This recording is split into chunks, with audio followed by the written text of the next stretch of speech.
muka surat 38 ya. Satu fasal pada menyatakan mengetahui akan segala aib nafs, aib diri sendiri, bukan nafsu maksudnya syahwat, bukan, diri sendiri, mengetahui aib diri sendiri, dan segala sifat yang kecelaan pada diri sendiri ini. Apa-apa sifat yang kecelaan, yang tercela, supaya menyucikan dia daripadanya. Jadi diketahui dulu supaya dapat disucikan. Itulah bab kita pada malam ini. Siapa agaknya yang membaca ni?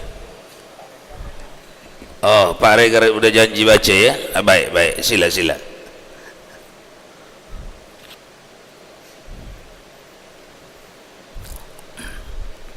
Bismillahirrahmanirrahim. Yang lain pun baca juga sikit-sikit ganti-gantian ya, Pak Kades ya. Faslul fi bayani ma'rifati uyubin an-nafs. Ini suatu pasal pada menyatakan mengetahui akan segala aib nafsu dan segala sifat yang kecelaan supaya menyucikan dia daripadanya. Sabda Nabi SAW yang mana artinya, apabila menghendaki Allah Ta'ala dengan hambanya akan kebajikan, niscaya melihatkan ia akan dia dengan aib dirinya itu, dan bagi mengetahui akan aib nafsu itu beberapa jalan, tetapi disebutkan oleh Imam Al-Ghazali rahimallahu ta'ala 4 jalan. Pertama, duduk murid yang salik itu bersama-sama dengan syekhnya yang mursyid yang mengetahui ia akan segala aib nafsu yang amarah itu, dan mengetahui akan segala sifat yang kecelaan yang dalam nafsu, yakni yang di dalam hati, dan mengambil ia talkin zikir daripada syekh yang mursyid itu, atau mengambil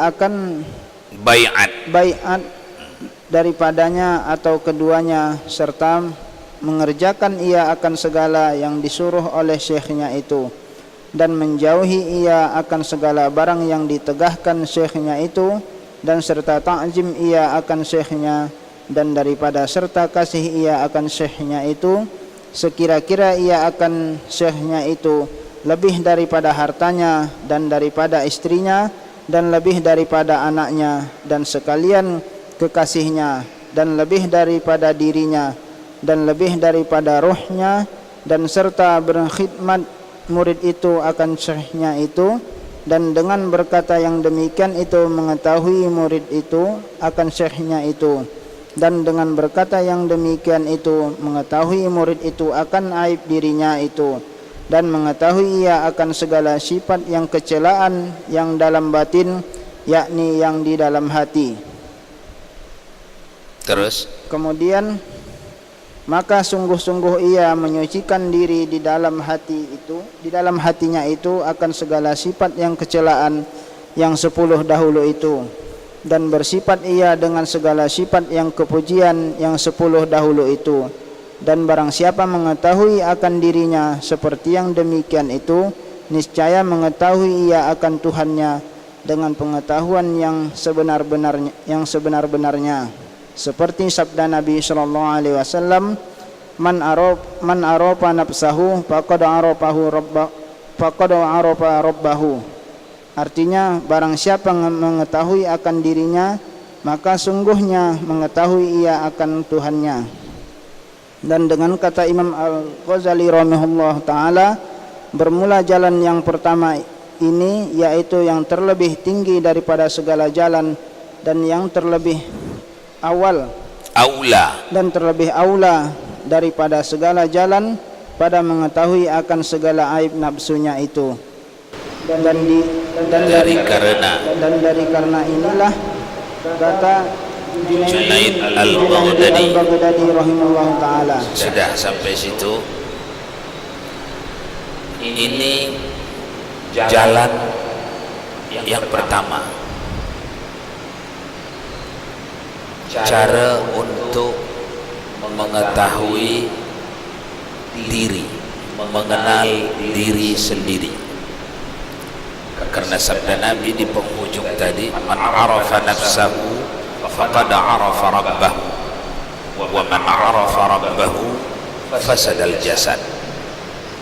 Siapa yang kenal dirinya akan kenallah orang itu Tuhannya. Siapa yang kenal Tuhannya fasadal jasad, binasa dirinya. Hadis ini diamalkan oleh para ulama sufiyin. Amalan ini dalam membahasakannya, amalan itu tidak dapat dibahasakan, tetapi diwakili, setidaknya tergambarkan suatu amalan ketika dibahasakan. Kalau lengkapnya tak dapat, karena amal lebih besar daripada kalam, bahasa, tulisan. Imam Al-Ghazali memberikan alternatif bagi orang yang salikin. Salikin artinya orang-orang yang ingin muqarabah kepada Allah, ingin menyembah Allah dengan sebaik-baiknya, ingin pergi kepada Allah, ingin mengibadati Allah dengan sebaik-baiknya, mencontohi anbiya, mencontohi as-sahabah, mencontohi tabi'in. Ada 4 jalan. Jalan pertama itu yang dibacakan barusan. Jalan kedua, ketiga dan keempat akan datang, akan berikut. Jalan pertama ini dapat difaham, asal faham saja pun dulu jadilah. Kalau dah faham, bermakna target kita membaca sudah tercapai. Yang dibaca Pak Regar tadi, ada tak kira-kira yang sulit difaham sehingga perlu diperbincangkan, sehingga ada pertanyaan?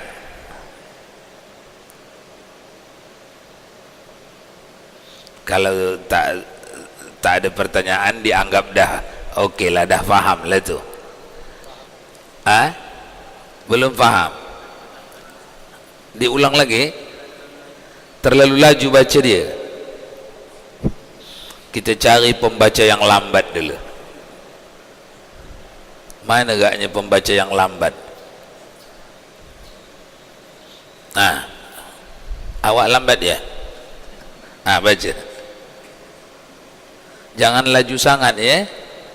Lambat.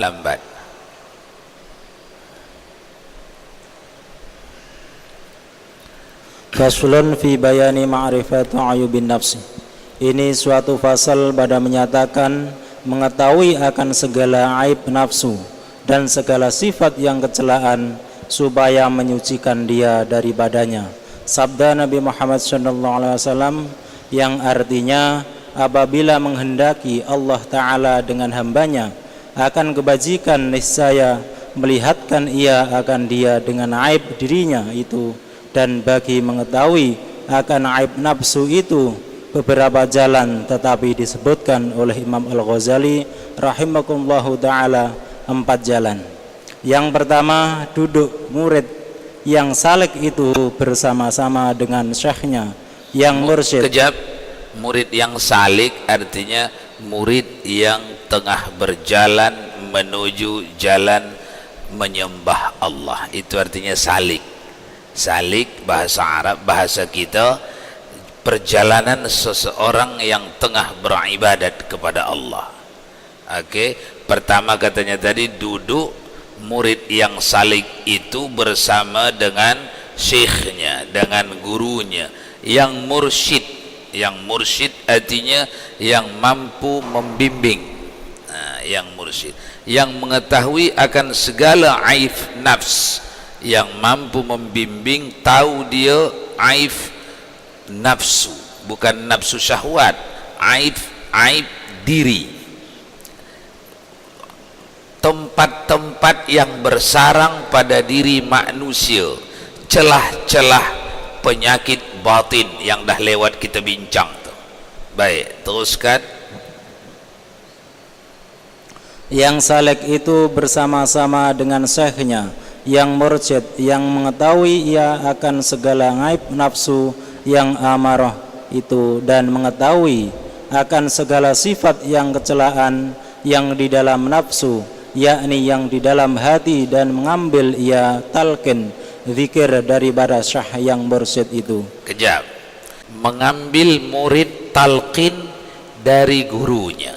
Talqin artinya ajaran face to face, silsilah. Ajaran silsilah itu istilah dalam bahasa agamanya talqin. Laqinu mautakum, kata Rasulullah. Ajar secara dekat, ajar secara face to face. Tak boleh hajar secara pesan jarak jauh atau melalui kitab saja tulis kirimkan, tidak. Itu bukan talqin, itu ta'lim. Kalau talqin mesti orang yang mengajar ada di hadapan orang yang belajar dan bersentuhan mereka, musafahah. Ini namanya talqin. Jadi ini masuk dalam golongan pertama ni, duduk murid dengan gurunya, mengambil murid talqin dari gurunya. Artinya guru ini menceritakan kepada muridnya, talqin yang saya berikan kepada engkau ini, seperti inilah saya ditalqin oleh guru saya, di mana dia mengambil talqin daripada gurunya fulan, di mana dia mengambil talqin dari gurunya fulan, guru ini mengambil talqin dari gurunya fulan bin fulan, dia ambil dari gurunya fulan dari Ali bin Abi Talib, di mana Ali bin Abi Talib mengambil seperti ini juga dari gurunya Rasulullah sallallahu alaihi wasallam, di mana Rasulullah sallallahu alaihi wasallam mengambil daripada Allah Subhanahu wa taala. Ini kalau bersambung sampai kepada Allah namanya talqin. Talqin.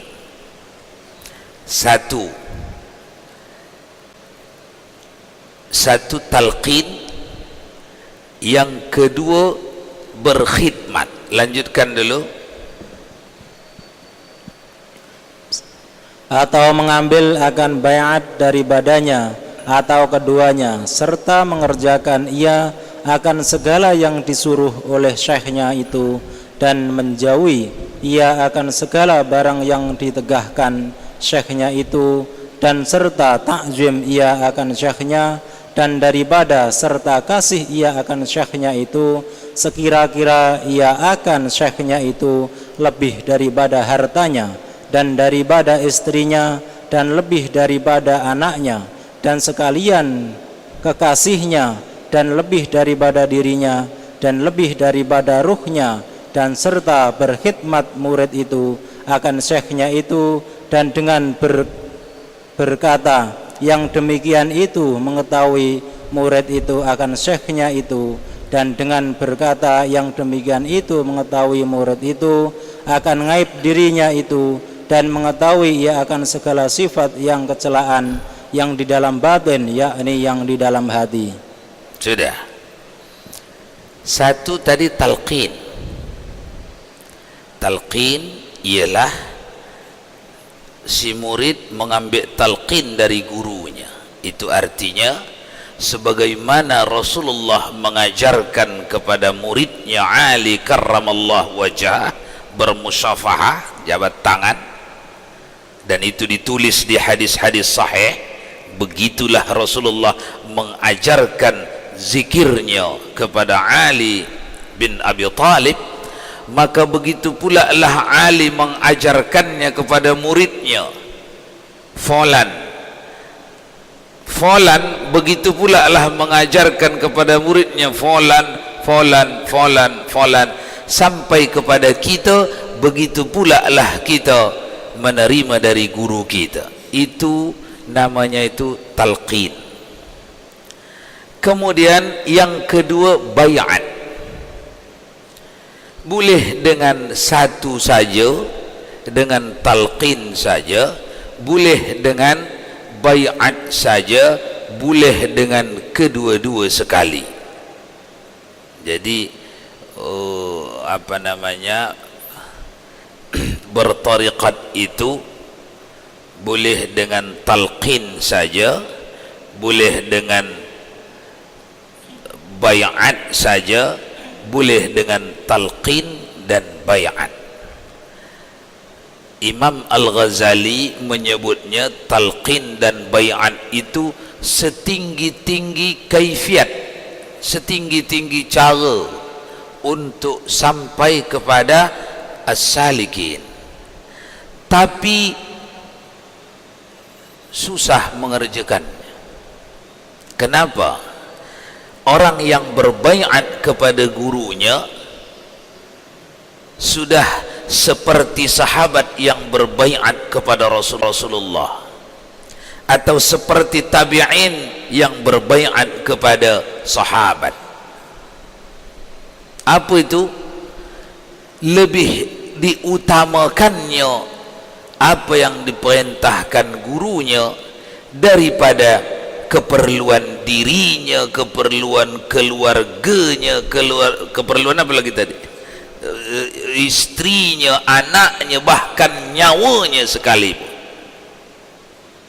Ini masalah ini.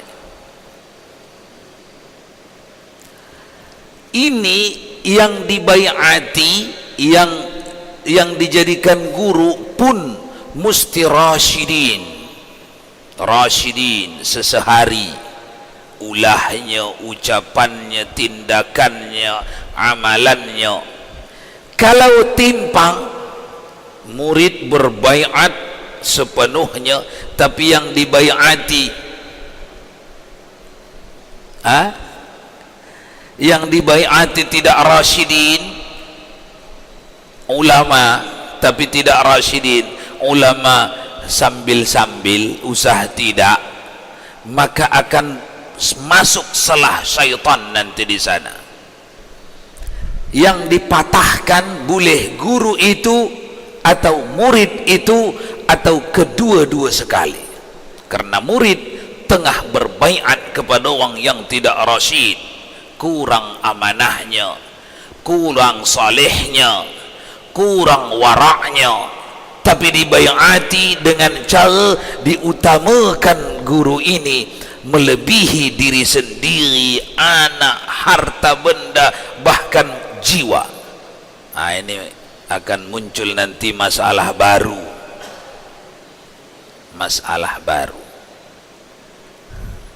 Oleh karena itu, bila kita tidak jumpai syekh yang mursyid mengikut syariat, bukan mursyid mengikut kata murid-murid dia. Kalau murid-murid dia kata, oh ini guru kami ini mursyid ini, tengok dari kacamata fardu ain, ilmu tauhid, ilmu fiqih dan ilmu akhlak. Bila tidak dijumpai yang mursyid, maka tidak dianjurkan untuk baiat dan talqin. Atau kalau tidak, betapa sulitnya mencari yang mursyid, setengah-tengah mursyid yang dapat, maka kuat-kuatlah menggunakan hukum fardu ain, hukum tauhid, fiqih dan akhlak. Dengan kata lain, mesti diteliti guru ini dengan menggunakan ilmu syariah, ilmu haqiqah, ilmu tauhid dan ilmu akhlak. Kalau masih lurus ikut, kalau dah mulai lari jangan ikut. Faham ke tak? Yang mursyid itu wakil Nabi. Al-ulama warasatul anbiya. Para ulama itu ahli waris Nabi. Nabi dah tak ada lagi, penggantinya siapa? Sahabat. Sahabat dah tak ada lagi, pengganti sahabat siapa? Tabi'in. Tabi'in dah tak ada lagi, penggantinya siapa lagi untuk diikut, untuk dijadikan mursyid? Orang-orang yang hidup di zaman tabi'in, siapa mursyid mereka? Tabi'in yang saleh. Tabi'in dah tak ada lagi, tabi'in yang tersaleh.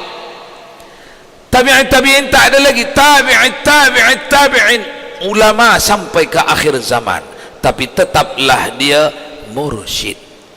Mursyid ialah arif dan abid, berilmu dan beribadat.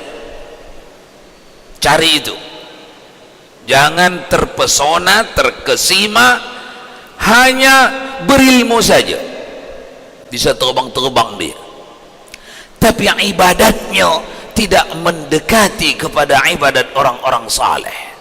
Dia bukan abid, dia tidak boleh jadi mursyid. Dia bukan wali Allah, dia wali syaitan. Ini masalah.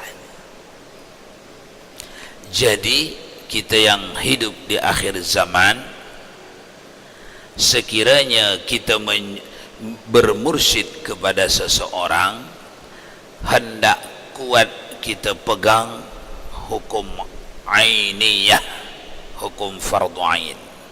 Tak boleh lengah, kena diperiksa siang malam dengan kacamata syariat yang ada pada kita.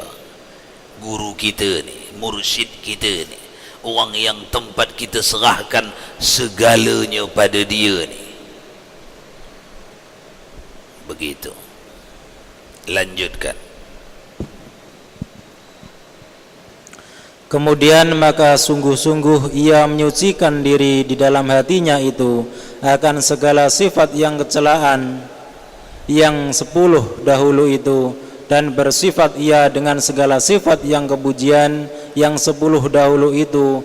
Dan barang siapa mengetahui akan dirinya seperti yang demikian itu, niscaya mengetahui ia akan Tuhannya dengan pengetahuan yang sebenar-benarnya, seperti sabda Nabi Muhammad SAW, man arafa nafsahu faqad arafa rabbahu. Artinya barang siapa mengetahui akan dirinya, maka sesungguhnya mengetahui ia akan Tuhannya. Dan kata Imam Al-Ghazali rahimakumullahu ta'ala, bermula jalan yang pertama ini yaitu yang terlebih tinggi daripada segala jalan, dan yaitu yang terlebih aula daripada segala jalan pada mengetahui akan segala aib nafsunya itu. Dan dari karena inilah, kata Junaid Al-Baghdadi rahimakumullahu ta'ala. Baik, Junaid Al-Baghdadi penerima keempat dari Rasulullah. Rasulullah mengajarkan talqin amalan ini kepada Ali bin Abi Thalib. Dengan talqin yang sama, Ali bin Abi Thalib mengajarkan amalan ini kepada Hasan bin Hasan Al-Basri. Hasan bin Hasan Al-Basri mengajarkan zikir ini, amalan ini kepada Junaid Al-Baghdadi. Junaid Al-Baghdadi yang di sini merupakan tokoh penting di dalam ilmu tariqah, ilmu akhlak, ilmu tasawuf, ilmu mendekatkan diri kepada Allah Subhanahu wa ta'ala. Junaid Al-Baghdadi. Kata Junaid Al-Baghdadi, ini dia. idza aradallahu bimuridin khairan awqa'ahu ila sufiyah. Lanjutkan baca artinya.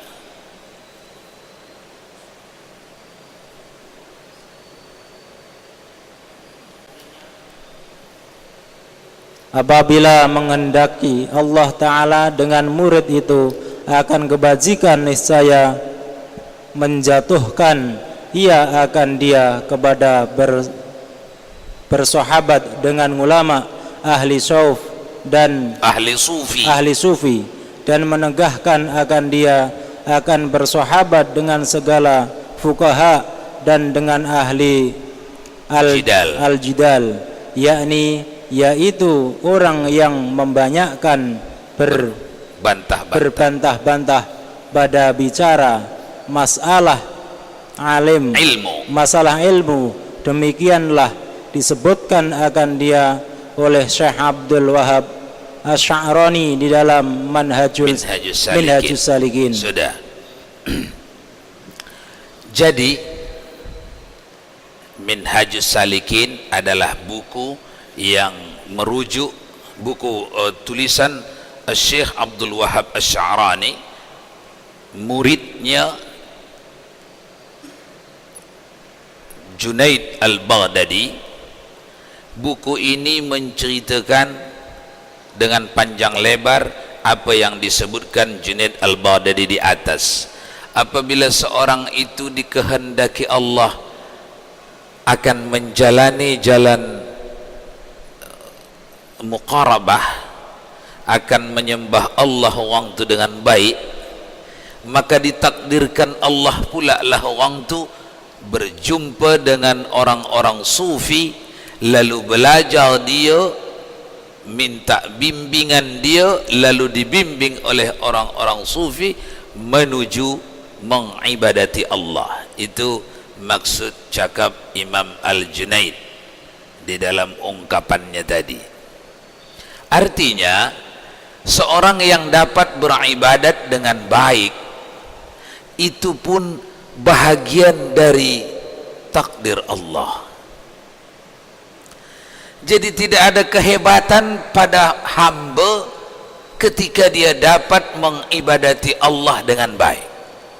Itu yang hendak dipesankan Imam Al-Junaid sebagai salah satu corong ahli sufi. Barakallahu lakum wa barak ya